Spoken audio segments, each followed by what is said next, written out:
High guys, welcome to our my mini blog. सकाळी मी उठल्यानंतर लिंबू पाणी घेतलं, त्यानंतर चहा आणि मेथी पराठ्याचा नाश्ता केला. आज रविवार होता त्यामुळं उठायलाही उशीरच झाला. नंतर इथे मी त्रिशा आणि वेदिकाशी मस्ती करत होते. मी वेदिकाला मारत होते तर त्रिशाला खूप जास्त राग येतो. तिला खूप जास्त लढाई ना वेदिकाचा, त्यामुळे तिला अजिबात मारूनही देत नाही, माझ्याशीच भांडते. दोघींचं छान जमतं आणि मला पण भारी वाटत होतं त्या दोघींसोबत मस्ती करायला.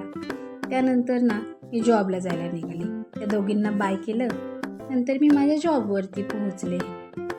जॉबवरतून परत नंतर घरी आले. घरी यायला मला 8:30 वाजले. घरी आले नंतर घरी येऊन ॲपल सायडर व्हिनेगर घेतलं. ॲपल सायडर व्हिनेगर घेऊन स्वयंपाक केला. नंतर हे माझं जेवण होतं: भात, पावट्याची भाजी, भाकरी आणि कांदा. नंतर जिरं वॉटर घेतलं आणि झोपून गेले. तुम्हाला माझे व्हिडिओ कसे वाटले ते मला सांगाल. बाय.